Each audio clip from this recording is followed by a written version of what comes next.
Happy Sunday, everyone. Hope everybody having a blessed day. This is another installment of the Southern's Baller Show.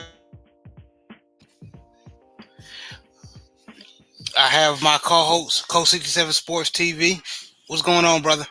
Not a whole lot, bro. How you doing this evening? I'm blessed. I can't complain. I'm blessed and highly favored also, bro. How you Amen. doing? How you doing, JB? I'm blessed as well, man. Made it another day. Yes, sir. Man, things been crazy as far as the HBCU world, as far as the teams that are toward the top, trying to see who's going to come out. Um, seeing who's going to represent each other in their conference championship, and that goes for MEAC and SWAC. Of course, we mainly a SWAC show. We talk about the SWAC, but I'm gonna throw in the MEAC today. Um, Coach, you being the Southern Jaguar fanatic, uh, of course, I'm gonna let you discuss, what went on. Um, Against you guys, Southern Jaguars versus Prairie View A&M. What happened? But for now, I am going to show everyone where everything is at. Yes, sir, bro. I want you to get in all the scores. Fill the people in on what happened all across the SWAC and the MEAC, and then I'll cook after with the nonsense going on with my Jags. All right. Got it. Well, on Friday, Grambling beat Arkansas Pine Bluff 43-14. Yesterday, which was Saturday, Bethune-Cookman beat Alabama A&M 31-14. Morgan State beats South Carolina State 2017. Norfolk State beats Delaware State 44-21. Rhode Island beats North Carolina A&T 31-24. William and Mary beats Hampton 31-10. Eastern Illinois beats Tennessee State 30-17. Tough loss for Eddie George and his squad. Prairie View A&M outlasts those Southern Jaguars 27-21. Alabama State beats Mississippi Valley 23. Howard with the upset victory over North Carolina Central, which we will discuss. They beat North Carolina Central 50-20. And Florida A&M blows out Lincoln, California 28-0. And Texas Southern upsets Alcorn State 44-10. And that was today, everyone. And that was today, which was the 12th. Now, for the SWAC West Division scenarios, because we're not even going to talk about the East. We already know who's coming out of the East, which is those Florida A&M Rattlers. Basically, Prairie View A&M wins division if Prairie View defeats Alabama State their next game. Alcorn State wins the division if Alabama State defeats Prairie View A&M and Alcorn State defeats Jackson State. But things looking more favorable for A&M beating Alabama State. The scenario for Alcorn State quite possible, but me personally, I think I doubt it. I think Jackson State will defeat Alcorn State, and and maybe Alabama State will beat Prairie View A&M, but how Prairie View A&M been playing lately, I doubt it. I mean, so basically for the Alcorn State fans, Alcorn needs to beat Jackson State, and they need Prairie View to lose. For Prairie View, they either just need to win or Alcorn State losing their end, and that's basically the scenario in a nutshell. Correct.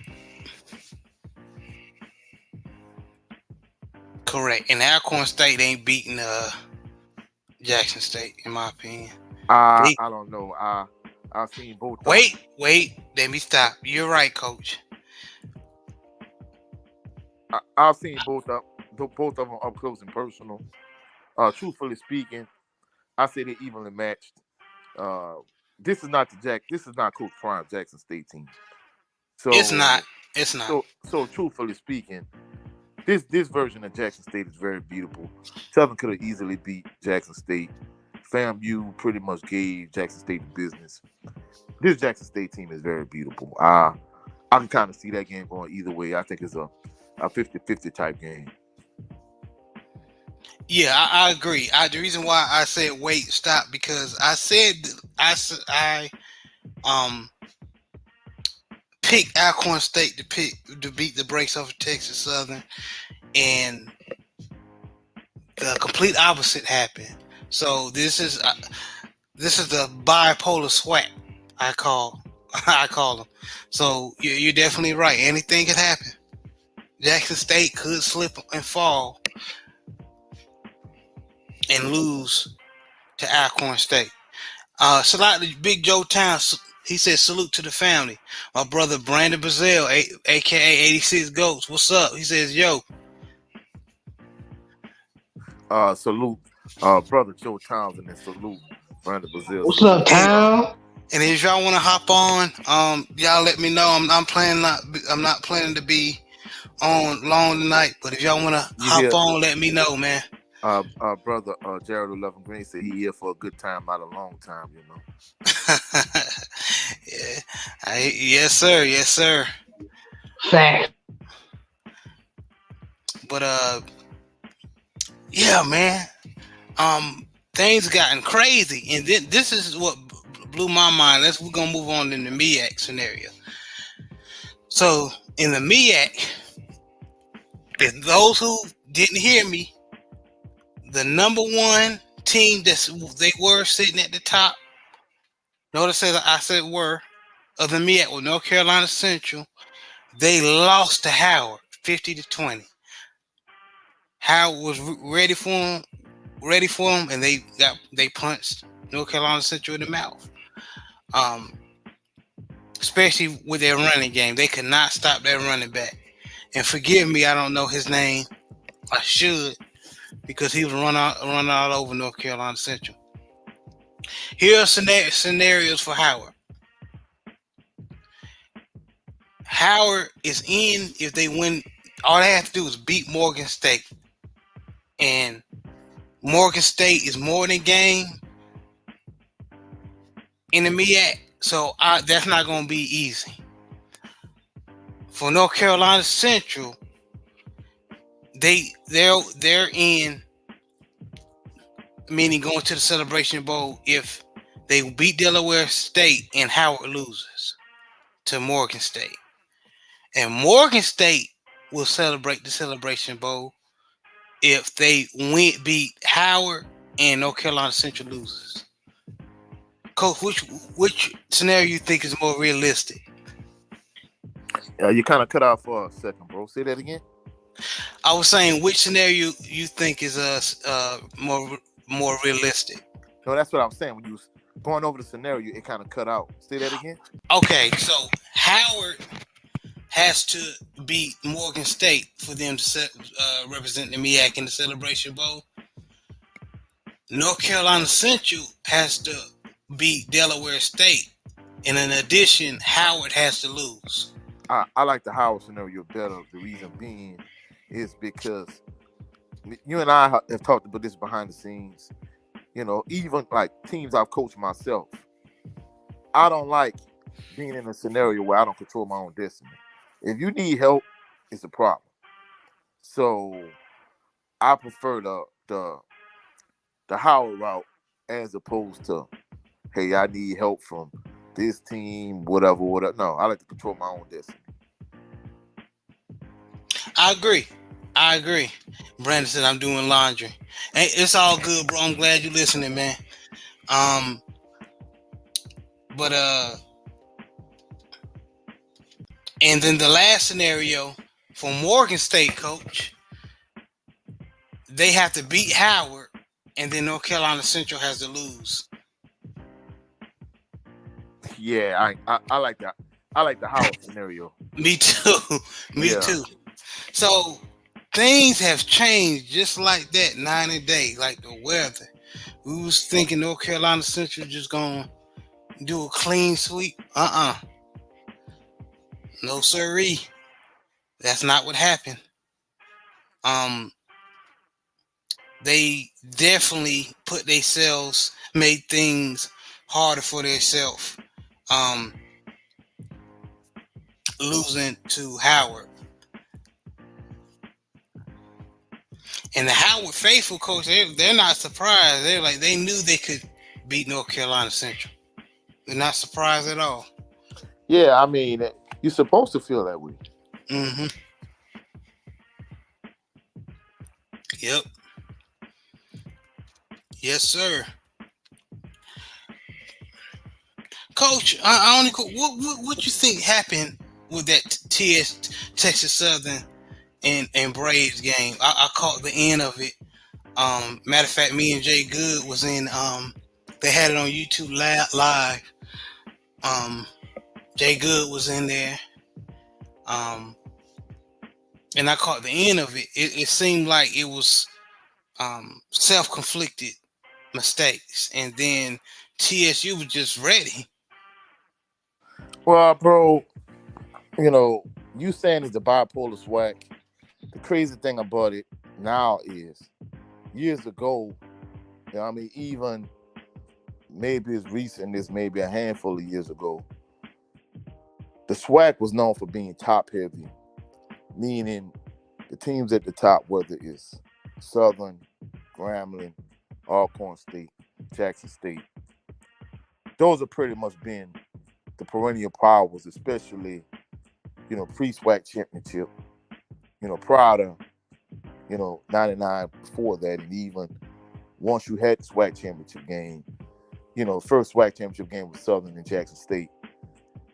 And essentially, the SWAC has been known for kind of being top heavy, like in terms of, pretty much chalk, who's going to win. But even, from a conference standpoint, I'm not saying they didn't have upsets, but it seemed like at certain points, upsets weren't as prevalent. I mean, of course, you always had upsets, but they weren't as prevalent. However, I think in this day and age, upsets are more prevalent because there's a lot more parity. And at this point, I really wouldn't call it an upset. You and I talked about this behind the scenes. However, a guy that I was sitting next to last week in Lorman, Mississippi, at Jackson State Stadium, when Southern went to play against Alcorn State, he said that Texas Southern came to Lorman last year and beat Alcorn State for their homecoming. And that's one thing I was letting you know behind the scenes. Like, one thing about Texas Southern is, Texas Southern nearly beat FAMU.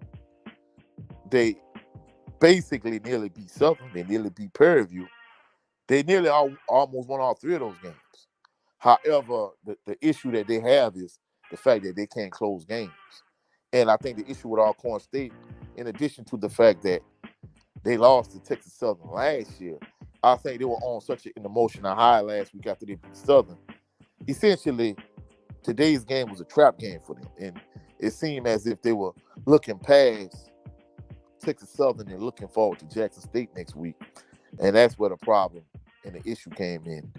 And essentially, they slipped on a banana peel. Now, they were in a good situation, a good scenario, to the point after they beat Southern last week, they control their own destiny. However, now they don't control their own destiny. They need help. And like I said, from a coaching standpoint, or even from a fan standpoint, I hate that scenario where, hey, we need to win first and then we need another team to lose. It's too much. Yes, sir. It definitely is too much. And bust this out, Coach. Texas Southern, Ladarius Owens, running back, which he's, in my opinion, I rave about Jervion Howard and Irv Mulligan, but Floyd chalked the and fourth at Floyd Grambling. chalked the fourth at Grambling. Yeah, But Ladarius Owens has been showing his entire ass. Even with the Texas Southern, their overall record not being that great, he's been putting the team on his back, and boy did he. He had 211 yards on the ground. Oh, I definitely could see that, bro. I mean, they pretty much leaned on the running game primarily last week. The reason being is because, the backup quarterback is not a starter. Essentially, he's more of a game manager than anything. And it seems as if in certain situations, he prefer. I mean, if you put him in a situation where he had a two-way option, run the ball or pass the ball, it seems as if Texas Southern, they much rather run the ball than pass the ball. So yeah, I Right. definitely see that being the case. Man, yeah, they could not stop him, and you would think it'll be the other way around with Jerrion Howard, but like I've been saying, Alcorn State offensive line has been playing well Bro, this year.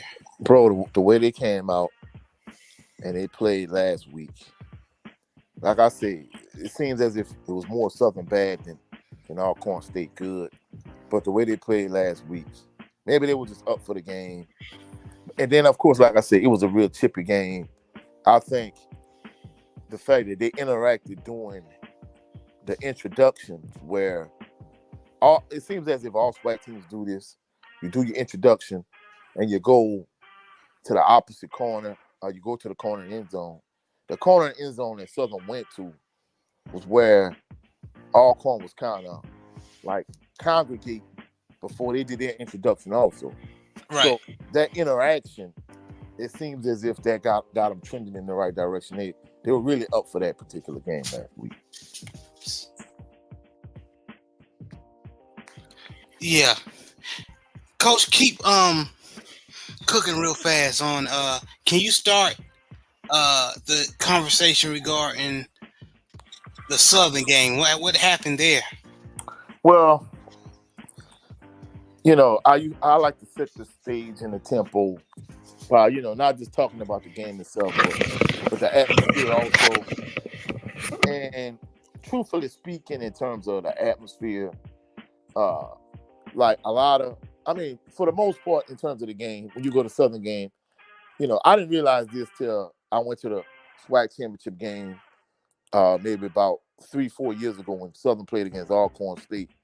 If you go to all of these SWAC games, there's more people tailgating in the parking lot than they have in the actual stadium, unless it's a game like maybe Southern against Jackson State, like Southern against Graham, like where it's a real rivalry game. More often than not, you're gonna have more people in a parking lot tailgating than you're gonna have actually in the stadium. However, for yesterday's Southern game, essentially it was only the diehard faithful. Like, some of the other people that come to the game, and Southern is a team, if you gave them a choice between playing a home game at A.W. Mumford Stadium or traveling to maybe, Jackson State, Alcorn State, they would much rather go to the away game than play the home game. And that's just the way Jaguar Nation is in terms of the way they travel, so on and so forth. So it was only the faithful diehard fans. It was a little cool, overcast. It did a little drizzling towards the end of the game, but more than anything, that was the weather and the atmosphere. In terms of the game itself, last week, the penalties, the penalties and the turnovers really did Southern in. This week, it's kind of the same thing, but at least last week, from a play calling perspective, Coach Dooley did a good job from a play calling perspective. This week, he just kind of went back to what he was. Southern, from a talent standpoint, Southern and Prairie View are evenly matched. But, as Southern fans, we always say this. We've been saying it all this year. Anytime Southern is a game where they're evenly matched with the opposition, more often than not, you can count on Coach Dooley finding a way to blow the game. And basically, that's what happened. Southern got the ball first. It was senior afternoon. And the crazy thing about it, you have a lot of Southern has 16 seniors, and the vast majority of these seniors are like star and key pivotal players on your team.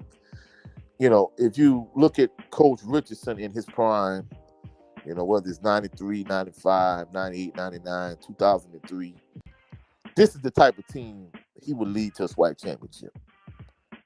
So it kind of goes to show you in terms of caliber of coach, that Coach Dooley is not that guy. I mean, Southern has 16 seniors, and you got guys like Taj Brown, you have guys like Jalen Howard, Kobe Dillon. So many of these guys that's on Southern team are seniors. So Jalen Campbell, all of these guys are seniors. So anyway, Southern got the ball first. Harold Blood completed past the August Petrie III. Nice game. And then basically Southern essentially went 3-and-out after that. Southern punted the ball. Ruben Beauplants. I don't know about the other punters in the SWAC, but to me, he's arguably the best punter in the SWAC. I think he's the best punter I've seen in Southern since maybe Matt Bushart, maybe. I mean, he's that good a punter. He punted the ball, and essentially he had a good roll. He pinned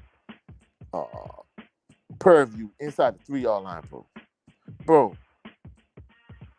Purview went on a 97-yard drive, and it culminated with Trezon Conley throwing a 60-yard touchdown pass to Shamar Savage.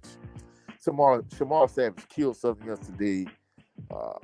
He beat him multiple times. I don't know why Southern didn't make any adjustments. And Coach, just to make you feel better, he's been doing that all year in the But the point, bro, is if he beating you like this, I mean, no matter what Southern corner, maybe for the exception of when, Jordan Carter was on him, for the most part, he pretty much beat Southern, several times. There were a few times Conley couldn't connect. Well, more than a few times, really, but he kept beating Southern all game long, and they never doubled, and they never made any real adjustments. And truthfully speaking, bro, we talked about the defense, how the defense and special teams have been carrying Southern the whole year. But it's obvious yesterday, it was even more apparent. Without a healthy Taj Brown, Southern is not the same defense, bro. Without Kelby Givens on one side and Taj Brown on the other side, like getting a constant pass rush, wreaking havoc. It's like they're not the same. They're not the same team. You know what I'm saying? You got Davis, you got Carter, you got Jalen Campbell. All those guys are good players. Kelby Givens, he gets pressure on his own, but without having two bookends to really, generate the pressure, they're not the same defense, bro. So Southern got the ball. They went 3-and-out. Same old issue. They got to a point where, Trezon Conley, I'm not gonna say he's not a Quincy Richard. He's not a Devontae Kincaid. No. Tavares Jackson. He's not that guy. He's not Randy Hines, but he's a good, decent quarterback. He did a lot of running, bro. But one thing about him, he played smart from the standpoint. Anytime he was getting ready to get hit, he slid. He did a lot of taking off and running. He'd get 4, 5, 6 yards, whatever. He'll slide. He kept constantly doing that. Finally, Southern, I think Kelby Givens forced a fumble. Southern finally kind of went down the field. It culminated with a Kendrick Grimes touchdown. So Southern finally got on the board. Eventually, Prairie View, they went kick a field goal. Southern kicked a field goal. Southern scored, and then at this point, Southern scored a touchdown. So at this point, Prairie View kicked a field goal. Southern scored a touchdown, and at this point, it was kind of like a back and forth tug of war.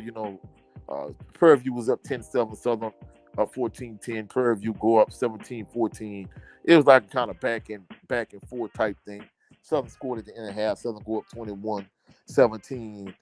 And of course, we got a Noah Bod sighting. Jay Good has been pretty high on him. I don't know what was Coach Dooley's rationale. We've been kind of calling for this kid the whole year to see what he could do.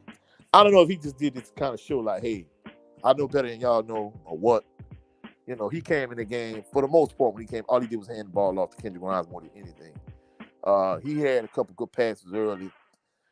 He when he played in the second half, because more than anything, they go like 4 or 5 series with Harold Blood, then let Noah Bod come in for a series. When he came in a second half, bro, he didn't play as well.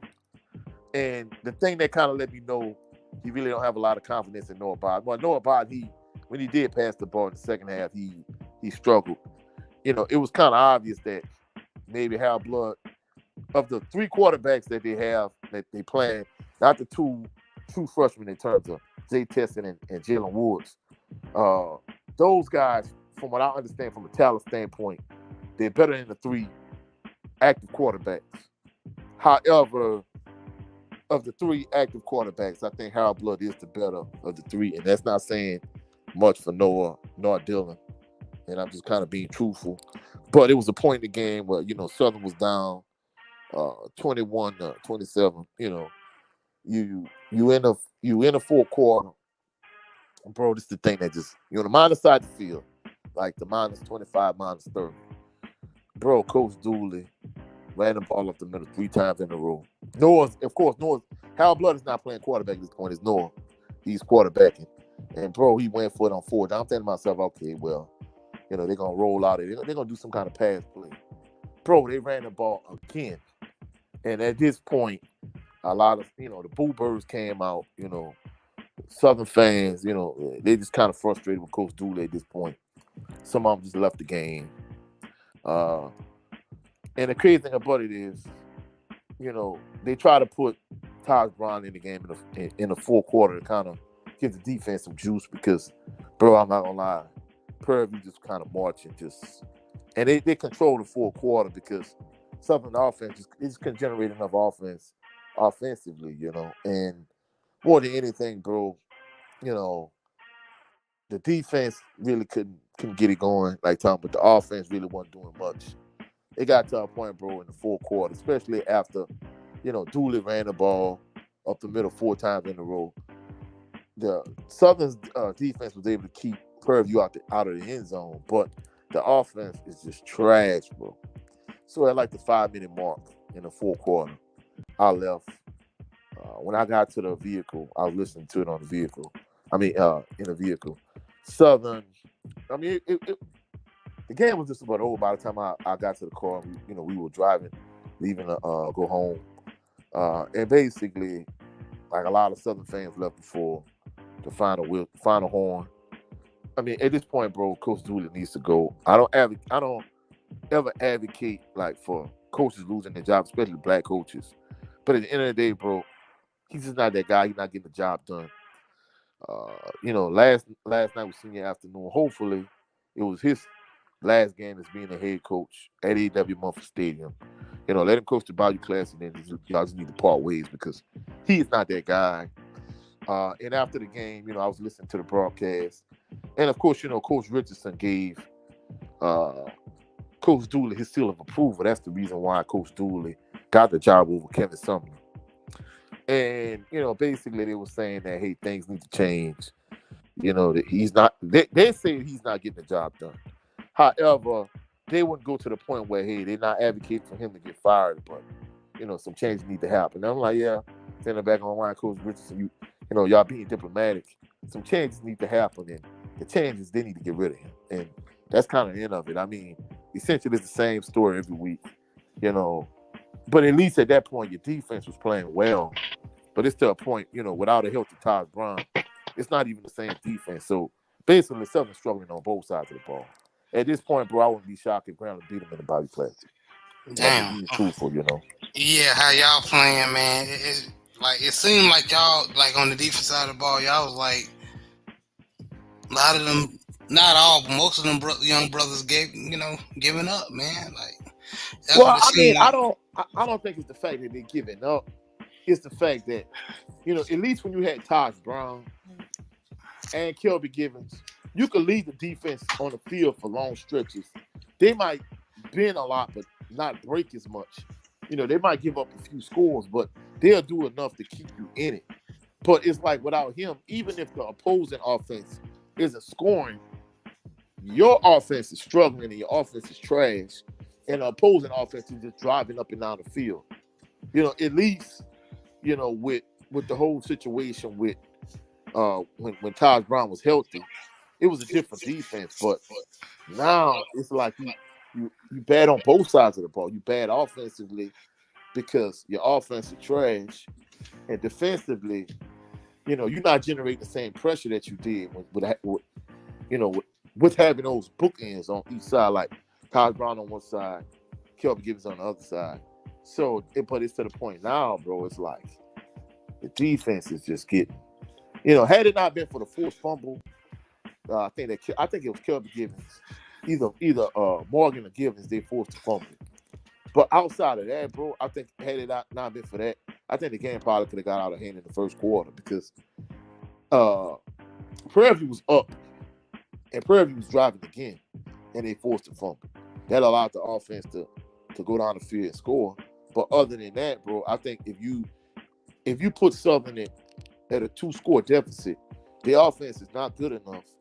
Even though they have weapons, if you get the ball to August Petrie the third, to Jalen Howard, to Cash Allen more of a possession receiver, Chandler Whitfield. If you get the ball to August Petrie the third, Chandler Whitfield, Jalen Howard in the open space, bro, like these guys, they're game breakers.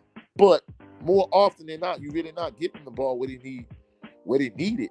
And in addition to that, to make matters worse, like the turnovers come at inopportune times. But more than anything, the penalties, bro. Like I just gave you an example yesterday. Jalen Howard, he's one of Southern top 3 receivers. He had a nice chunk play yesterday. Of course, you're offsetting penalties because Southern was holding on offense and Prairie View was holding on defense. However, after the play, because it was a pass interference, it was pass interference, right? Howard tried to jump back to the ball, but the DB was in his way. So when they got up off the ground, the DB still was on the ground.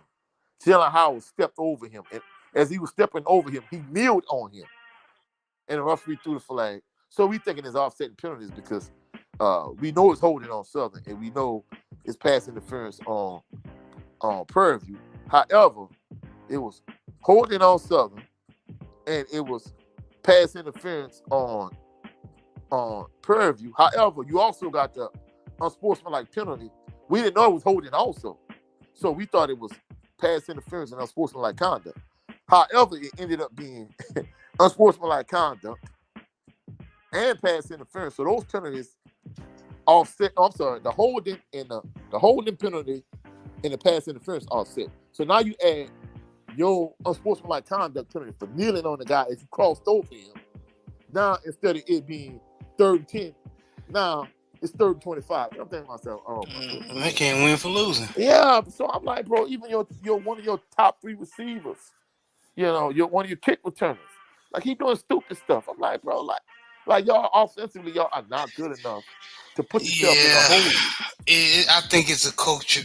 It's a culture problem. Like it's time for Dooley to go. Yeah. And let me ask you a question, and while we transition from the Southern versus Prairie View A&M game, I want to go back to Texas Southern versus Alcorn State, and I want to salute LDBC Business, brother Joe Town. What's up? Yo, what it is. Salute to the family, man. Happy to see y'all this evening. How's everybody doing? All is well, bro. Salute to you, Joe. Yes, sir. Peace and blessings. Yes, sir. Peace and blessings to you, bro. Be blessed, man. Thank you for hopping on. And what up, Joe? Yo, what up, fam? How you doing, brother? Same old. I'm sorry, Jay. Go ahead. No, you good, man. I want to shout out Living Big with Big Reg, man. You had a good ass show with you and 86 Ghosts, man. I enjoyed that, even though I enjoy my Ravens losing in the fashion that they did, man. But we'll try to cover that later. But the question I'm gonna ask you, Coach, with how Alcorn State lost, and I saw some of the not all, most of. All Alcorn State faithful loves Fred McNair, but I saw a few Just a little sprinkle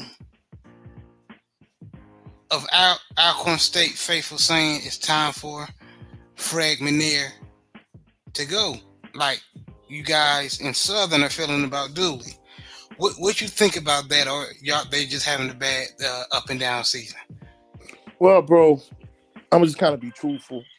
Like I think, like the SWAC elite, the Southern, Grambling, Jackson State, Alcorn State.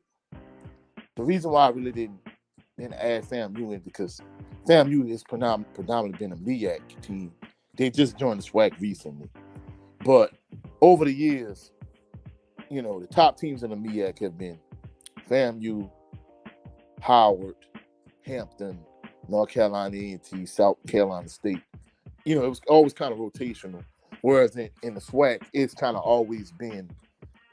I mean, of course, don't get me wrong. You had years where, Alabama State, Alabama A&M, whoever would win the SWAC. However, predominantly over the years, it's primarily been those top four teams, and as a result, those fan bases, they want to consistently win. Really up until recently, until Coach Prime arrived, really, Alcorn State was the team in the SWAC. And of course, during the 90s, it was Southern and Jackson State.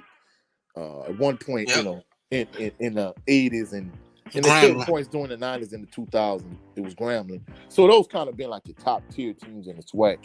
And bro, those teams want to win consistently. Just to kind of, I'm gonna kind of touch on all teams in the SWAC, but from a Southern perspective, it was a blessing when Gerald Kimball left and Coach Pete Richardson came. But even on the tail end of his tenure, the handwriting was on the wall. It was obvious that the game had passed him by the way it did Coach Rob. Because I remember even like Coach Rob dying days. You and I have talked about this on the show that, we used to go to Bayou Classic every year. And senior, he would tape it also. So we were watching the game. And, essentially Coach Rob drew up the play. And he was like, man, the game is passing by, whoop the whoop, whatever. And I'm like, what do you mean, Dad? Like, why are you saying this?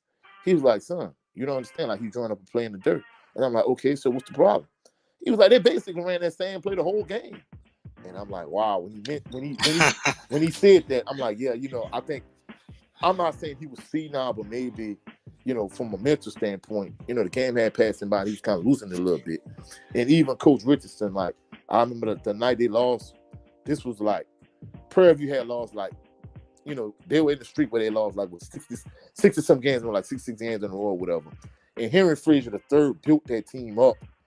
When they won their SWAC championship in 2008, essentially they kind of sealed it against Coach Richardson in his last game at AW. And it was obvious it was time for him to go. So, I mean, even yesterday during the game, like, Prairie View fans were like, oh, man, it's time for Bumper to go. It's time for Bumper to go.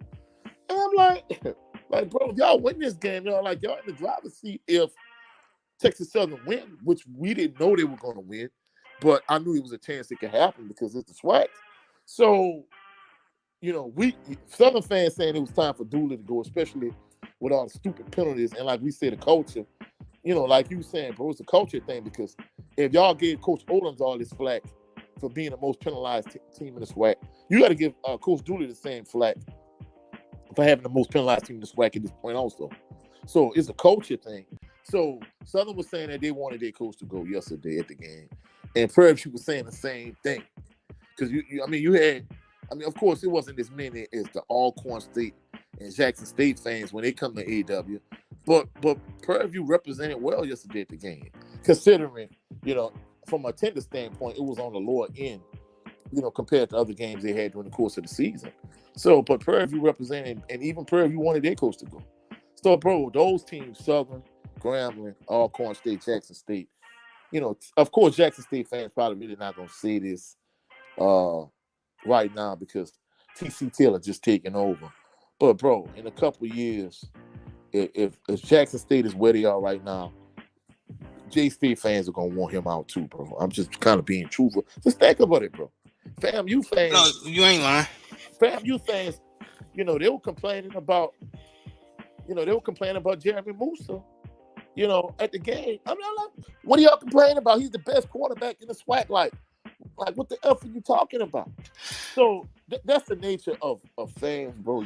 You want your team. Yeah, and that's the what I'm gauging my question from. Yeah. Is it them just being, not used to being the Alcorn State of the, of back in the day, or it has, like you said, when you use Coach Pete Richardson as an example, has the game passed Coach I don't Freckman nearby? I don't think so, bro. Me neither. Think about it. I mean, it's what have you done for me lately? Southern won their last SWAC championship. Right now it's 2023. Coach Odom won the SWAC championship in 2013. Bro, that was the last time Southern won the SWAC championship. Alcorn State won the SWAC championship before COVID. Before we entered COVID. And it really kind of haven't been the same since. So I think COVID kind of threw some things out of whack. It's not like they like a bottom feeder SWAC team like Pine Bluff, Bethune, Valley. Basically, they've had the teams. They just haven't been able to be as consistent after COVID. They still have the same level of talent. They're just not as consistent. And not only that, but, at that time, bro, defensively, they were dominant. Like you see what Jackson State was last year defensively, Alcorn State might have been like a few notches below that. But in addition to that, they would also have a dominant run game and an athletic like Bashawn McCray, a Darius Skelton type quarterback that could make enough passes to complement those things. But ever since COVID, like they just haven't. They've had good teams, but they just haven't been able to be as consistent. And you were saying that Prairie View A&M was saying it's time for their coach to go. I need them to have several seats because if your memory serves me correct, Prairie View A&M in the past was considered one of the worst FCS programs ever. Well, earlier I kind of brought up how Henry Frazier III, he beat Coach Richardson, and Coach Richardson last game at A.W. Monk Stadium as the head coach, and he won the SWAC. The thing that just kind of I found odd, it takes coaches time to build up the program. Right. But once he built up the program to the point where they won the SWAC championship, instead of him saying, well, hey, I want, reap the fruits of my labor, he was like, hey, I'm a program build. I'm going somewhere else. And I'm like, what? To me, that was so stupid. That's like, you have the worst team in the NFL right now. You get to the point where you win a Super Bowl. You're going to leave that team and go to another team. It makes no sense to me. But anyway, so after he left, one of Southern's DBs, former DBs, he when Southern won the SWAC championship in like 95, he played for Southern, and his brother Gabe played for LSU. His name was Hitchman Northern. He was a DC at Grambling, and he ended up coming to Prairie View to be the head coach because he was under Coach Frazier. He didn't do well at Prairie View, but you got to realize, Coach Dooley, the year before last, he brought Prairie View to the SWAC championship game. Even though the way he did last year, Southern, they backed in. It wasn't like Prairie View was dominant under Coach Dooley, but they had a solid team and they won. They won the SWAC West just like Southern won the SWAC West last year. So the point I'm trying to make is it's not like Prairie View is a bottom feeder either, but like I said, these SWAC fans, they want to win. I mean, I know you were saying historically they've been adored. No, what I'm saying, and you're right, I'm just finishing what I was saying. My point, they used to be considered a bottom feeder back in the day and then going into 2000s, right? But after having a couple of winning seasons and or above 500, nowadays they're competing for SWAC championships for these past couple of years. They're no longer a bottom feeder. So the Prairie View A&M faithful have to remember where they come from and give their current coach some time. That's all I was saying.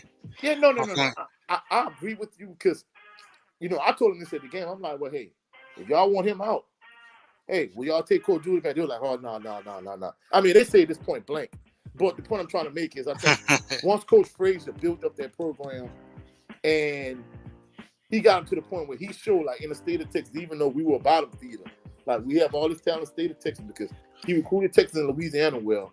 I think once they got to that point where they won the SWAC in 08, I think ever since then, they kind of been up and down.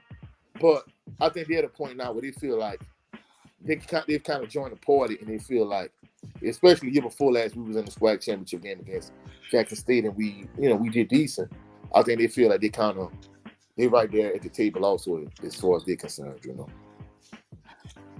Yeah, and those who are now just tuning in, if you didn't catch me, what I was saying earlier about the SWAC teams, that the two SWAC teams, which is Prairie View A&M and Alcorn, all Prairie View A&M has to do next week is beat Alabama State, and they're going to the SWAC championship.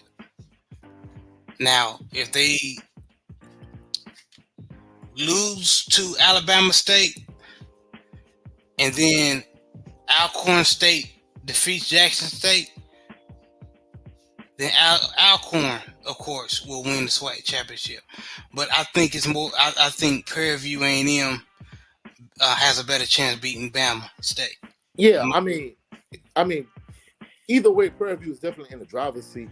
However, bro, Bama State is no walkover. Not at all. I think the issue that Alcorn faces is the fact that they were in the driver's seat.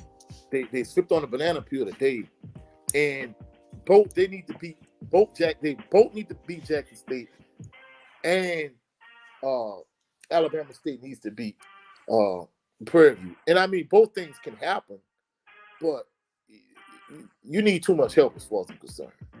As far as I'm concerned, they just beat Texas Southern and say, hey, we're going to beat Jackson State next week, we good.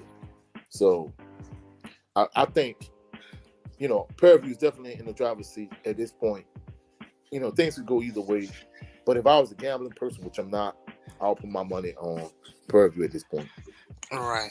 JB, start with you. Do you have any feedback as far as the craziness that's going on in the SWAC or the MEAC? No, but I got my seatbelt on. I'm ready for the ride, man. Whatever happens, happens. A couple of my picks I had from last week was wrong. I didn't expect for North Carolina Central to lose. I didn't expect for other team, what's Alcorn. Alcorn to lose. But hey, like you said, it's the bipolar SWAC.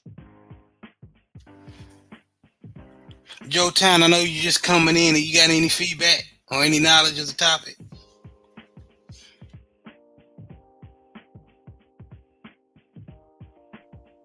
No, sir. I'm just listening to my brothers cooking with grease over here. All right, bet. Okay, we gonna slide over to something that's up your alley though. Those who didn't catch the game yesterday afternoon, Coach Prime again in his Colorado Bucks lost a heartbreaking game against Arizona. Very wonderful game. In my opinion, still some of the same issues that I've been saying on Supreme Beats Boxing Show, my show, and it's still rearing its ugly head. Not running the ball when you're supposed to. You seen Shedeur Sanders is hurting. You still trying to drop him back. And a lot of people, and a lot of excuses that, well, their offensive line sucks. Yeah, we know that, but it's a certain part of the game to protect your quarterback. You're gonna have to run that ball, and they're not just doing it enough. Sylvia Wilkerson did get a touchdown in the end zone, but still, I mean, you can go to just look at the stats, how many times he touched the ball. It's atrocious. Joe Town, starting with you, since we was just talking about all, we was running our mouth about the SWAC. I'm gonna let you go first on this. What's your opinion?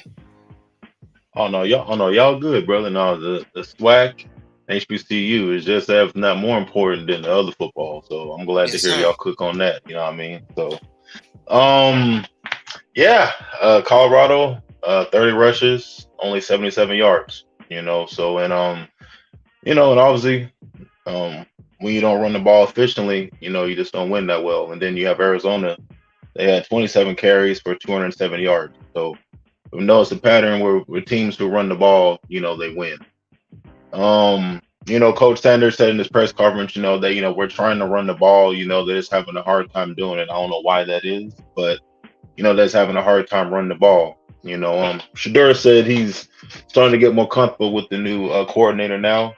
So we have a new coordinator. It takes a couple of weeks from the gel, but one thing I'll say about Colorado is that they don't quit, no matter whether they have talent or lack talent. They continue to play for their coach. And as an AD, it is something that you will take into account. And that they something they can build on. They got 2 games left. They still have a chance to maybe be bowl eligible. Coach Prime said he's not worried about going to bowl games or anything like that. He's taking it day by day, game by game. But yeah, it's just another game that they could have won. Arizona is a ranked team. Ranked 21th in the country. They have a 7-3 record. They're also a team that's been rebuilding the past couple of years. So, and that right now they're on the ascend. But this was a game that they should have won, just like all the other ones. But Colorado seemed to come up short. Coach Sanders is trying to build a winning culture there. And that a lot of times that takes time. He had immediate success winning the first 3 games. And everybody was on a bandwagon, and now everybody seems to be a little quiet when it comes to Colorado football. But the fans are still selling out the stadium. They're still throwing touchdowns and doing what they're doing to keep the fans at least engaged, as far as the rest of the season goes. Great game by Arizona. They're a balanced team. Again, 207 rushing yards, 214 passing yards. We have a balanced offense. That's a recipe for success. Compared to passing 262 for Shador and then rushing 77. So they still got to find ways to scheme and to help Shador. They have a couple weeks to figure it out. I don't see them doing much improvement as far as protecting him. But hopefully, he could can grab some more touchdowns and hopefully get some more chemistry, with his wide receivers. So shout out to Colorado. Rome wasn't built overnight, but Rome could have been built a lot quicker if they just lack mistakes. Like, for example, like the kicker missed the field goal. If he made the field goal, they at least would have tied the game. But when you're trying to build a winning culture, whether it's offsides, holdings, and missing field goals, those things will come back to haunt you every time. So shout out to Arizona for the win.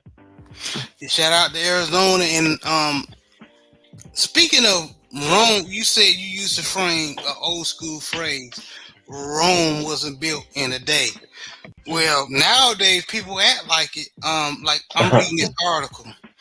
I'm not gonna mention this clown's name, but this is the title of his article verbatim. I keep receipts too, Prime, and they prove you failed in 2023 as a coach and the talent evaluator. First of all, fellas, okay, I'm gonna debunk all that shit.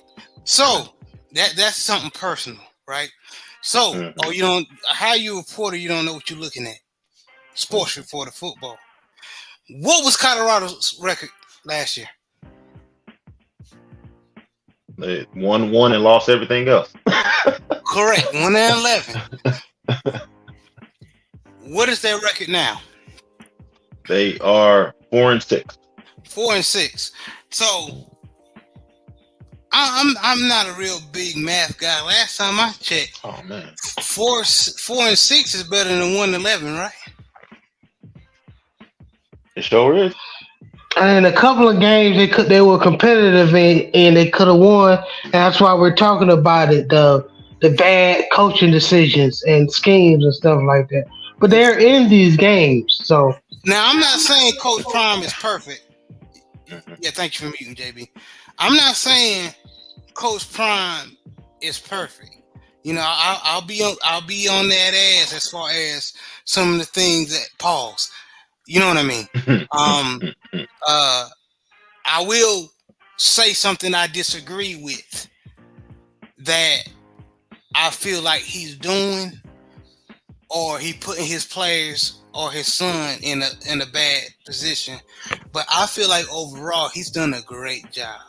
So other than that, anybody else that's not at least giving him that credit, especially with the talent he just grabbed just I want you like he playing pickup basketball in the street like I want you.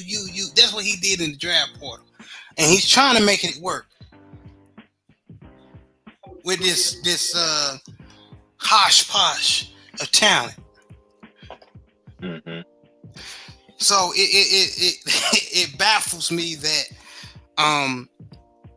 people don't want to give the credit that he deserves. Now, is it disappointing in the fashion he's losing? Yes, absolutely. Could he be better in a lot of areas? Absolutely. But don't act like he hasn't accomplished anything. And we know the reason why people don't want to give him his credit. Absolutely. JB, what you think about the game and then some of the stuff me and Joe Town was talking about?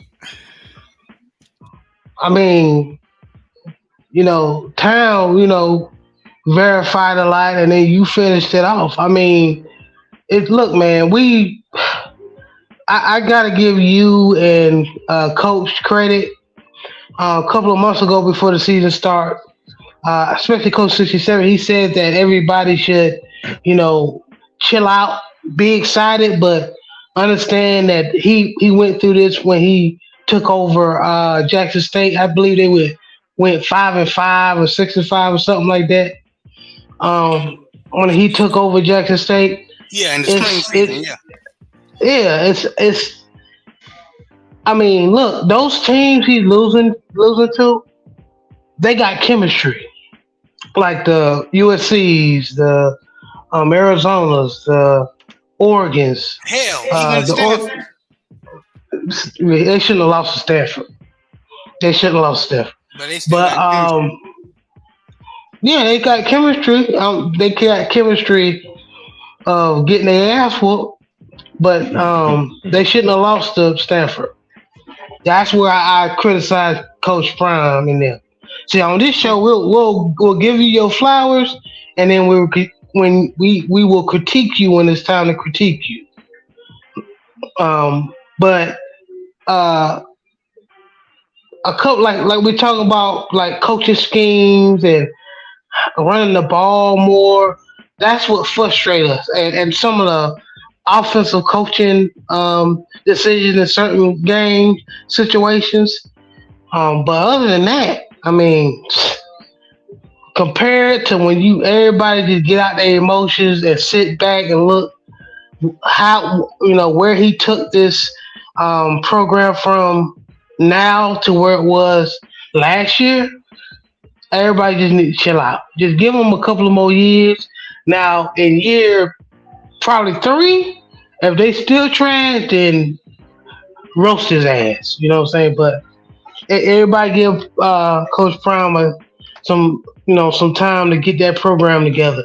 And they were Vienna sausage water last year. But but here's some other sayings. A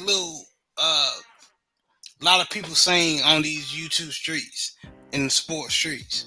A lot of people think that once Shiloh and Shador go pro, he's probably ain't gonna be in Colorado for long. How you feel about that, JB in your town? Ooh, that could be a possibility. I mean, we heard like for example, your boy Red from Supreme Boxing Talk. He said he ain't gonna coach no more if his daughter ain't playing football no more. He not playing football no more. He not gonna coach no more. I mean, he not gonna coach no more. So could it be he's gonna be at Colorado as long as Shallow and Shador is gonna be there? Could be, but that determines how what his contract looking like. What's that contract looking like? We don't know, so we'll see. Um, Because they're not gonna let him just up and quit, like just no, because Shador going into the draft.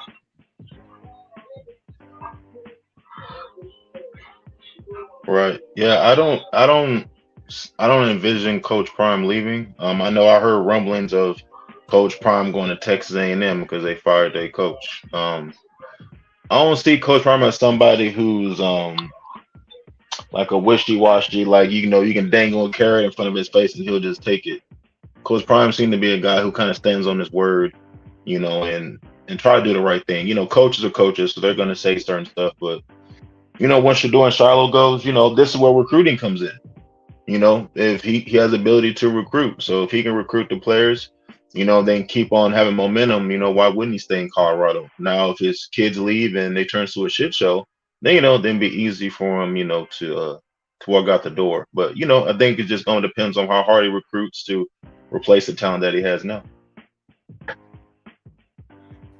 I agree. And salute the I am Trill Will. Salute Will, man. And happy birthday, brother. Salute Will and happy birthday, bro. Happy birthday, man. Yeah, man. And he in the news now. Coach Prime. He as far as one of his 4-star defensive backs that's supposed to be coming to his school. Young kid named Winston Watkins Jr. just decommitted. Mm-hmm. Oh, that's gonna happen when you start losing. That's just natural. Mm. Absolutely. Yeah, that's just part of the game. Do you think the young boy is just he just decided that he's just going some? I think that may be a mistake. I mean, I think he may be making a mistake. The young boy, if he's not, if it's not a decision based on where he think he can be a bigger star at, if he's doing it based off where he see Colorado at this time, I think he's making a mistake. I mean, we can say that, but these kids are in control of their destiny now. So That's we true. can say that he's making a big mistake, but he see what he or his mom or daddy are in his ear, or he sees something in Colorado he doesn't like. So that's up to him. That's up to him. But I mean, he could be playing himself, but at the end of the day, in this time of college football where people can just jump in the portal, I mean, he got options. Yeah, especially Right. being that certain talent. Coach, I saved you for last. What you think of this situation with the game and people, um, just rubbing it in. People just kicking him while he's down. Um, you were undefeated first few games. Now you're losing, and they're just rubbing it in. And what you think, Coach? Well, bro, I think that's the nature of the beast. It's kind of it comes with the territory. Of course, he didn't get it. It's harshly when he was at J State during that spring campaign because of the simple fact that we still were we still was in the midst of COVID. We had come out of lockdown, but of course, Colorado is much bigger than Jackson State. Of course, yes, sir. So that dynamic, you have to take that in consideration. And both brothers did a good job, cooking on this particular topic. But Joe Townsend in particular, like he said, Rome wasn't built in a day. we started progression at Jackson State where, that spring campaign, they were terrible. However, that fall, they made a 180 and Shador was a starting quarterback. And then even last year, they took another step in the right direction with improving the offensive line and bringing in a lot of dogs on the defensive side of the ball. So I think more than anything, I think what he's going to do is the talent level is going to go up significantly on both sides of the ball up front next season. And they're going to compete for a conference championship. And then I think eventually, he's going to get them to the point where they're going to compete for a national championship. I think he's going to be, at Colorado for the foreseeable future. However, I think down the line, he's a strong possibility he can end up back at his alma mater of Florida State. I think I don't think that's going to happen immediately. I think that's going to happen down the line. Okay, I definitely can see that. But yeah, it's just it was just a tough loss overall, man. And like Coach Prime said, get him now. Right. Get him why he like this now. Oh, but, bro, one other thing I want to add: the person that made that column about him, I know who that particular individual is. That's personal more than anything. I figured.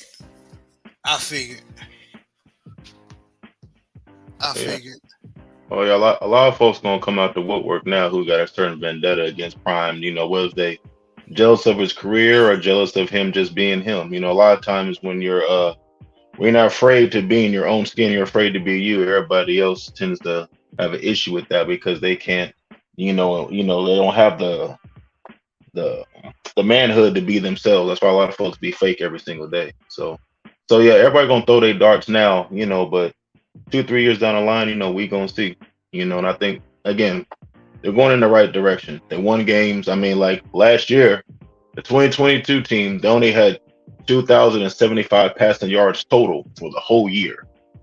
2,075 for the whole year. And this year, Shador got 3,144 by himself. So last year, that was all the quarterbacks combined. You know what I mean? So, wow. And they only threw 10 touchdowns for all the quarterbacks last year. Shador got 26. So improvement. So I agree.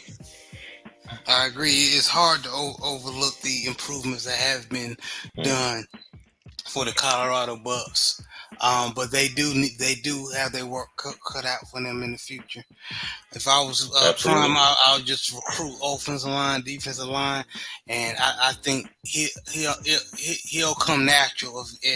It'll come natural getting defensive backs because he's a defensive back magnet as far as kids wanting to go to his school because he's a Hall of Fame defensive back. Absolutely. And also Warren Sapp supposed to be coaching there next year. So what D lineman is not going to want to be coached by a Hall of Fame D lineman? So Warren Sapp get there next year, guarantee you all the D linemen are going to flock over there. Shit, I would if I had some eligibility left. I ain't got nothing left. So, So. I hear you, man. Well, truthfully speaking, bro, based on what he did at Jackson State, I think talent is going to flock there next year in general. I mean, easily, yeah. He may have one player decommitted, but bro, he's gonna get a lot of 4 and 5 star caliber players that's gonna come through. I mean, they're gonna make a quantum leap next season. Watch what I tell you, because I saw it at J State. Absolutely. So y'all make y'all jokes now. Go ahead and get them in. Go ahead and get your roasting session. Go ahead and get them in now. But like Coach 67 said, there will be a complete 180. But anybody watch any other games beside the Colorado and Arizona game? Of course, we watched our Tar Heels. Yeah, we watched our Tar Heels go have a life and death game with Duke. bothers me Riley Leonard. because Yeah, without Riley Leonard. without Riley Leonard, the star quarterback, which got me worried going in this game with Clemson. Clemson might beat the brakes off of us next week. So, um, even though we're what 8-2 and they're like 6-4, 6-5, something like that. I think they have especially a better. I know they got a better defense than us. Um, Offensively, I think the Tar Heels can go with anybody, but our just defenses, man. I had so much hopes at the beginning of the season. We were looking like we're going to be a decent defense, and then we're just going back to the old North Carolina. Just can't tackle, can't cover. It's just crazy. Coach, you being an actual coach in town, you playing ball as well, man. I got a question for you, but I want to hear Coach. If the whole game is fourth quarter and there's a minute and some change left, it's 4th and 7, right? They're going for it. They have no choice but to go for it because they're down a touchdown, right? They're on your they're a little bit out of field goal range. Their field goal kicker, long story short, is not that good, right? So they're going for it to make the 4th down conversion. Your defense only got 1 sack the entire game. Would you go? My question is, would you go an all-out blitz, including with the safeties? I'm gonna get after the opposing quarterback. I'm definitely blitzing. No two ways about it. However, I think I would play defensively. I might send 5 and maybe play 6 DBs at the sticks, to prevent them from getting the first down. Or I may do vice versa. I may send. Hold on, Coach. You said 6 DBs. That's all I need to hear. You ain't even going further. No, that's what I'm saying. No, either or. Either I would send 5 and play 6 DBs, or I would send 6 and play 5 at the 6 sticks. But either way, I'm trying to prevent you from getting the first down, and I'm trying to blitz you simultaneously. You a smart man. I wish we had you last night. Go ahead, Joe Town. Oh man. Well, when I played, I definitely like an aggressive coach. So I would do some tackle in stunts or teeny stunts, and then I'll try to blitz a corner or a safety. You know what I mean? And hurry up the clock for the quarterback. So that was what I would do. That's what I would do, yeah. Josh, JB, tell them what our goofy defensive coordinator did to have Duke tie us and go into overtime. Yeah. In context, blitzing is good. Okay? In context. But with Duke this year, if you don't know, they got a lot of speed on their team. Absolutely. Running back and wide receivers position. They have a lot of speed.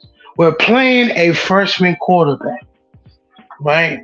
We've been making it. We've been in zone. We've been holding him. He had like 150 yards for most of the game because we've been playing zone, making them fit the balls where they're supposed to be. Fine. But, they've been getting us most of the game with the running backs. So that was most of the game. Here comes fourth quarter. We need to stop them, right? We got a 7-point lead. It's like a minute left. They're nearing our 30, 40 yard line. We stopped them on 3rd down. Now it's 4th and 7. Like Jared said, the pass rush is not getting there, right? And so what we do, Gene Chizik, I'm gonna put his name out there. He did like a cover 0 blitz. He blitzed everybody. Everybody. I'm talking about both safeties and left our cornerback Marcus Allen on the island.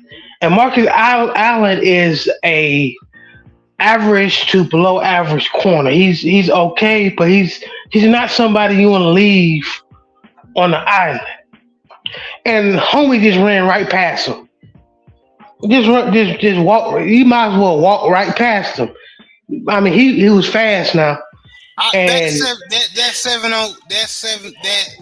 touchdown looked so effortless. I thought they were playing 707, bro. Bro, it's like, our secondary is not our strongest point. And then why would you give a freshman quarterback an easy look like that? He know you're blitzing everybody, so all he has to do is look at the matchup. So I mean, instead, why don't you just play towards the sticks? Okay. But that's what happened in context. Blitzing is good, but it's just, man, that frustrates me. So that's why I say you don't send everybody. Right, you don't send everybody. Funny. Find that clip and send it to coach. And I'm gonna send it to the town too. I was hot. I was hot. I said, man, come on, bro. And that's how I know we're not gonna win against Clemson next week. They're gonna have to show me. Cause Shipley and what's your boy Musa? Mafa gonna be a problem. And Clemson always got receivers. Yeah. They always got receivers. Those 6'5", 6'3", 6'4", 6'5" receivers that are fast and got a big catch radius. So just pray for us next week. I got a little Tar Heel connection for y'all. I actually I signed to University of North Carolina when Butch Davis was there. He recruited me. This is when I was in junior college. Marvin Austin was my host. Big Marvin Austin. Yeah, Number Marvin 8. Austin. Yeah, the big D lineman. Yeah, Marvin Austin. Yeah, big old goofy Marvin. Yeah. So number 8. Yeah. So me and him still tight. Me and him still tight to this day. But yeah, so he was my host. So I was supposed to go to North Carolina in December 2008. Then that's when y'all got busted for the academic fraud. Yeah. Yeah, and then my D-line coach at the time, he had the credit card from the agent and everything. So yeah, so then that kind of screwed me over. So then I had to scramble, and then that's when I only thing I could find after that was A&M and Louisville. So then I signed in Louisville. But yeah, I was supposed to go to North Carolina. I mean, I had shorts and everything. I was ready to roll. I've been to the facility. I was ready to roll. And well, we needed you because we lost all our scholarships after that scandal. Yeah, that year, I guess and you remember we talked about this. I guess when you start winning, we did. We talked about it yesterday at the barbershop. Mm-hmm. But when you start winning, when you beat people you ain't supposed to beat, I guess they start deep diving in your shit. Oh, that's the year. That's the year we upset LSU. LSU was really good that year, and we beat them. So I guess they started deep diving in our shit. What year was this, bro? 08, 09. Yeah, I ain't gonna lie, LSU had some dogs that year. What up, the Road Pod, man? Y'all, another dope content creator. Y'all, please support this brother. I think we had like TJ Yates on our quarter. Oh, I'm sorry. No, you good, man. But please support all these brothers. Jay the Six, what's up, man? Brandon Bazell, Living Big with Big Reg, man. All these brothers, man. They got dope content. Please just go and subscribe and listen to them, man. Hear what they got to say. You may not. I am Trill Will. I am Trill Will, of course. LDBC, brother, man. Of course.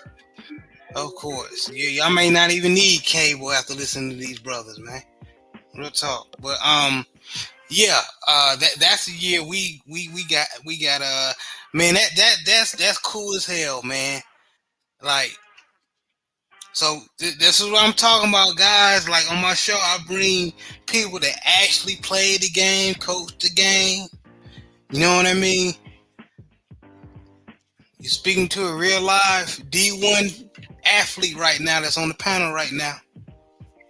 Shit, I can tell y'all a quick history. My brother played at the University of Nebraska from '91 through '96.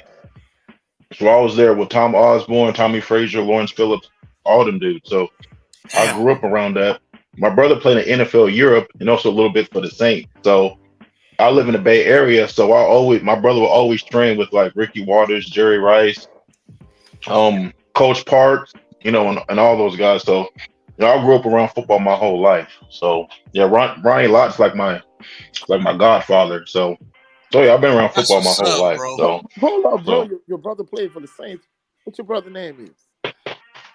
his name is Larry Townsend. What position he played?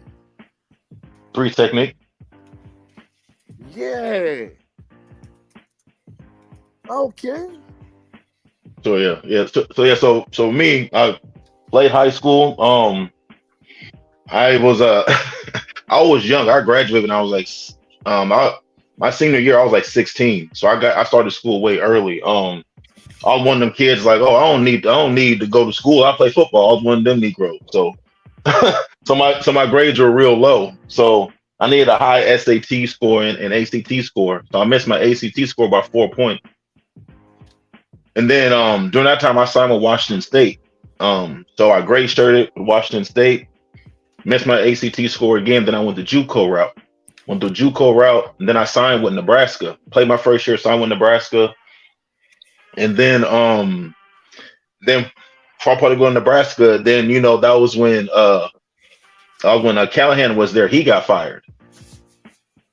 And then I was gonna play my second year, but then the North Carolina said, "Don't play your second year. We want to keep you kind of hidden. Don't play. Sign with us and don't play your second year." So I didn't play my second year in JUCO. And then December came around 2008. Then that's when the academic fraud happened. So I have no second year tape of me playing JUCO, none of that kind of stuff. But I was still able to get some scholarships, signed to Louisville, played my first year. You ain't played ball in like a year or so. That takes an effect on you. So I finally got my feet wet. Play my junior year. Then my senior year, I didn't play my senior year because my dad got sick. My dad had a colon cancer and a brain tumor. Oh man. So I didn't play my senior year, so I came back home. So now I'm out of eligibility. But I was still blessed to get a workout with the Chiefs. That was when Romeo Crennel was there. So That's what's up, so, man.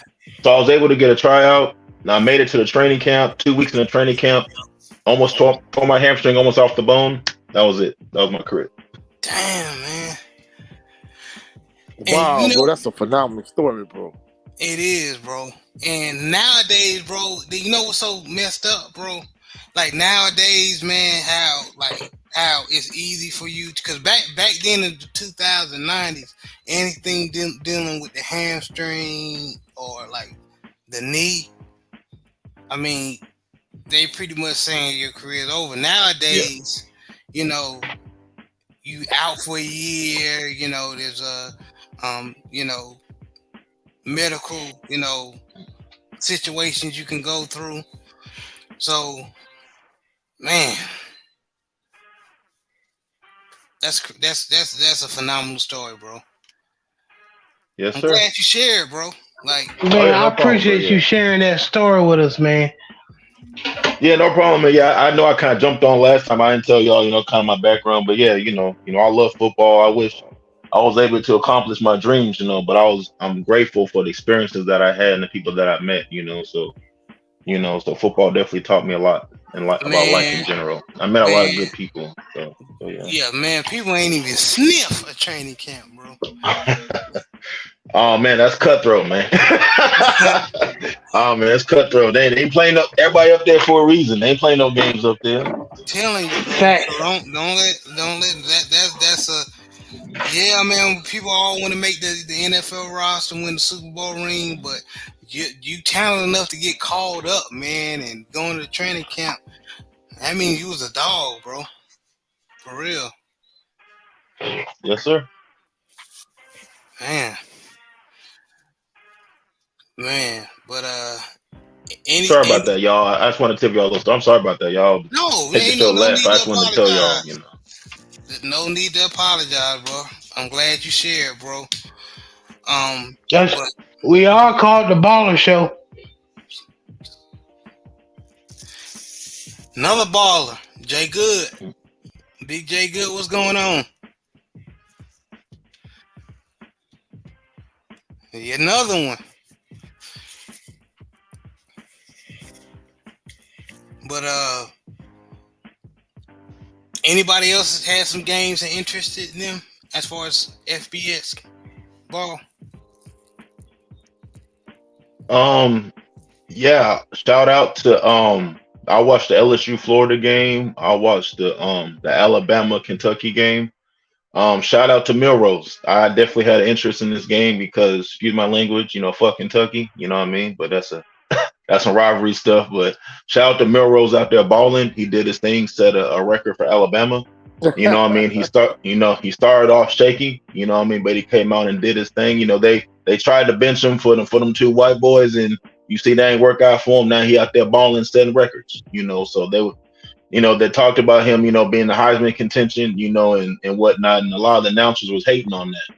You know, they were saying there's no way he should be in Heisman contention. He was benched earlier this year and blah, blah, blah. And, you know, and he good thing he's playing now, but he shouldn't even be in the conversation. You know, pretty much just hating on Milrose. But shout out to him for setting the record. You know what I mean? I'm proud of the brother, you know what I mean? And shout out to LSU. The LSU quarterback balled out, set a record as well. So shout out to the black quarterbacks out there balling. You know, my dad remember the time where they said black folks they were too dumb to play quarterback and they didn't have no leadership capability. That's what they were saying in the 50s and Too 60s. incompetent. Yep. Yeah, yeah. Now we got all these brothers out here setting records and whatnot, you know. So shout out to the brothers out there balling. Awesome. Go ahead, coach. You went off from on mute. Go ahead and speak Nah, your bro, mind. don't get me wrong. I like LSU, but don't get it twisted. LSU, if they had their choice, they would prefer Nussmeier. Yeah, bro. I mean, he doing this thing, Jaden Daniels, but don't get it twisted, bro. If fans at Tiger Stadium at Death Valley, if they had their choice, they would prefer Nussmeier if he was the better quarterback over Jaden Daniels. I mean, put it like this: if all things were even, but Jaden Daniels is clearly the better guy, so that's why they got to roll with him over Nussmeier. But LSU has been synonymous for having a black quarterback that's better than a white quarterback, and they go with the white quarterback over the black quarterback. That's not. I mean, I'll go down the list. Rohan Davey and Josh Woody, uh, um, Mark and Justin. I mean, and George. I mean, and Jefferson. So, like, they synonymous for the black-white thing, but for the black guy to be the starting quarterback, he has to be the clear-cut better quarterback, you know. That's facts, man. Facts. Shout out all the young brothers out there doing their thing, man. And I don't even want to really talk about NFL, man. Like the Ravens dropped the game, man. That they were supposed to, but we still in good shape. But we should have beat the Browns today. There's really no excuse. Everybody played bad on off. Even Lamar threw an interception that he had no business throwing. But anything y'all got on the NFL?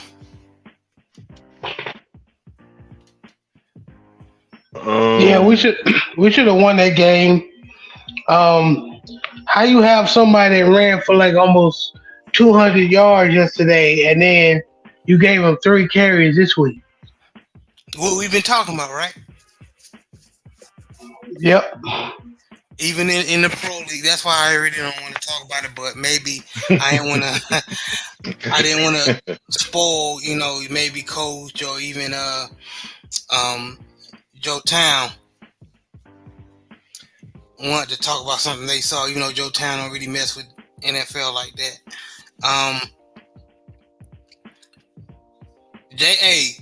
Coach Jay Good said, "Remember Herb Tyler, Coach."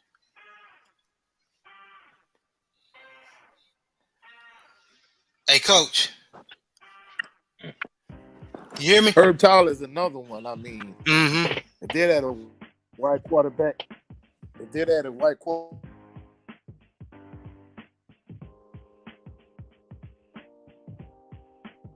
Yeah, he going in and out.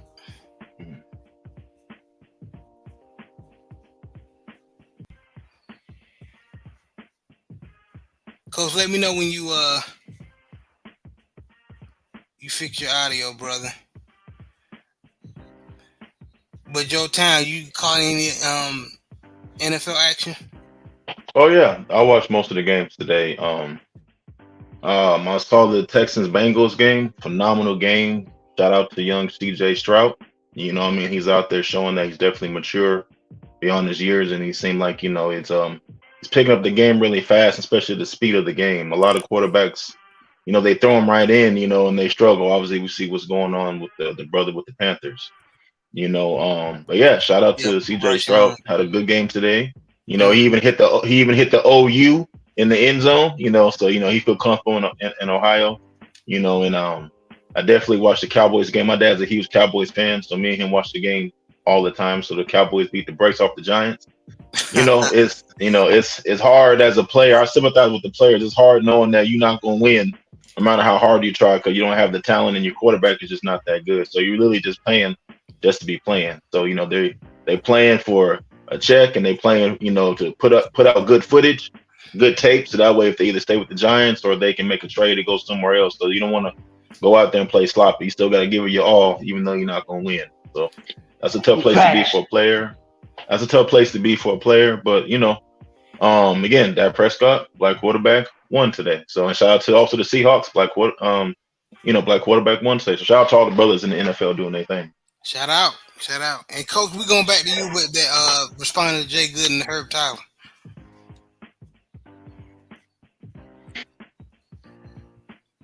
can you hear me now, bro?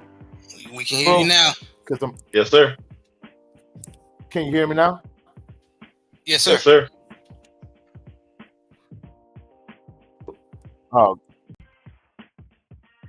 Which my Wi-Fi provider. But anyway, yeah, Herb Tyler, he was a beast at LSU. That was right around the time direction at that point. A white quarterback that was better than Herb Tyler. They would have went with the white quarterback over Herb Tyler, but they couldn't because Herb Tyler was the best thing they had going. I mean, he was a good option quarterback. He could pass. He was a good dual threat quarterback. Of course, the knock on him was, I think he was only like 5'11", maybe 6 feet tall, and that was ridiculous at that point. Yeah. Now 5'11" quarterbacks, even shorter, making it to the NFL and making money. So yeah, that's unfortunate, but guys, 5'10" at best, maybe 5'8", 5'9", maybe. Man, yep. But guys, man, I'm gonna go ahead and wrap up the show, man. I know we usually be on a little bit longer, but have an obligation to do. But brother Joe Town, man, thank you for the story, your football testimony. Appreciate it, man. Man, that was a hell of a story, bro. Let people know where they can reach and see you. Oh man, shout out to you can catch me on all LDBC channel. Shout out to the family. I appreciate y'all coming on the show. Again, now when I watch football, I pay full attention so I can, bring something good to the show. And real quick, I want to say shout out to all the black fathers out there, you know, who support their sons, you know, and go to all their football games that don't get talked about enough. I have a friend, you know, his son plays at Hanover College. It's a real small D2 school, D2, D3. Shout out to Hanover. Yeah, my friend Shout out. name is Stephen Boone. He's been going to all his son's games from middle school, all his high school games, college, whether if it's 2 hours away, 3 hours away, or if he got to get a hotel, you know, take off work, he goes to all of his son's Yep, games. that was my He dad. goes there. You Mm-hmm. know, that my dad was the exact same way. You know, so he shows up to all the games when whether his son is hurt, whether his son is not getting no PT, whatever, he's showing up so that way he can see his dad in the stands. So shout out to all the fathers who don't get the respect of always being there for their son. Shout out to the moms holding it down, but there's a lot of black men, strong black men out there making sacrifices so their sons, you know, can see them on game day. So shout out to the fathers, you know, who are there every day and not just showing up just on senior day, like a lot of folks were yesterday. You know, folks ain't Fact. been there all year, but they show up on senior day crying and shit. So shout out Fact. to the fathers out there. Preach. Yeah. And Coach 67 Sports TV, Mr. Southern. Let people know where they can meet you, man. I appreciate you, man. You always a real one. Yeah, bro. Appreciate you for having me. Before I tell people where they can find me, just to kind of address what Jay Good was saying. Yeah, they did have a heck of a backfield. With Marshall. I mean, not Marshall. Kevin Falk, Rondell Mealy, Cecil the Deesa Collins. You know, he would have been probably an NFL great, but you know, he messed up his career. We'll talk about that in another show. But you can catch me at Coach 67 Sports TV on all social media platforms.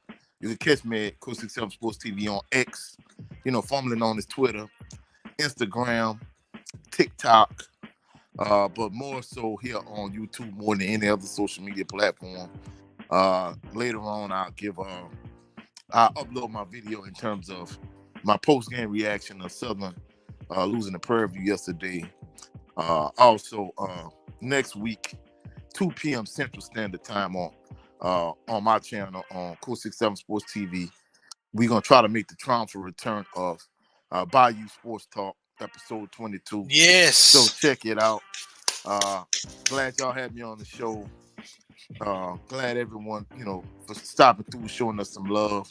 Y'all have a blessed, phenomenal evening. Catch y'all on the rebound. Y'all catch out Bayou Sports Talk next Saturday, 2 p.m. Central Standard Time on Cool 67 Sports TV. Come check out the channel. Check out my Southern videos. Human Jukebox, the whole nine. Peace and blessings, everybody. Yeah, y'all support this brother, man. He working hard, representing for Southern Jaguar fans. Also supporting, representing for the Louisiana sports fans. So please support this brother, man. And all the brothers that I discussed earlier in the show, please support LDBC and the other brothers, man. Support them. They out here working hard. JB, man, you know what it is, brother. Thank you for joining the show. I appreciate you, man. No problem, man. Like I always say, I'm here if you need me. All right, well, brothers, we'll catch up on another Sunday, but that's another installment of the Southern Baller Show. Y'all have a blessed and safe week.